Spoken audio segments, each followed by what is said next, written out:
اور اگر اللہ اپنے بندوں کے لیے رزق میں فراخی کر دیتا تو زمین میں فساد کرنے لگتے، لیکن وہ جس قدر چاہتا ہے اندازے کے ساتھ نازل کرتا ہے، بے شک وہ اپنے بندوں کو جانتا اور دیکھتا ہے۔ اور وہی تو ہے جو لوگوں کے نا امید ہو جانے کے بعد مہ برساتا اور اپنی رحمت یعنی بارش کی برکت کو پھیلا دیتا ہے، اور وہ کارساز اور سزاوار تعریف ہے۔ اور اسی کی نشانیوں میں سے ہے آسمانوں اور زمین کا پیدا کرنا، اور ان جانوروں کا جو اس نے ان میں پھیلا رکھے ہیں،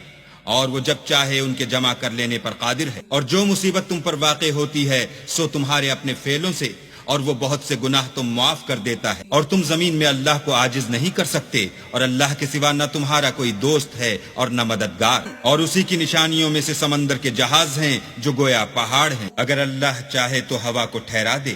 اور جہاز اس کی سطح پر کھڑے رہ جائیں۔ تمام صبر اور شکر کرنے والوں کے لیے ان باتوں میں قدرت خدا کے نمونے ہیں، یا ان کے اعمال کے سبب ان کو تباہ کر دے اور بہت سے قصور معاف کر دے۔ اور انتقام اس لیے لیا جائے کہ جو لوگ ہماری آیتوں میں جھگڑتے ہیں وہ جان لیں کہ ان کے لیے خلاصی نہیں۔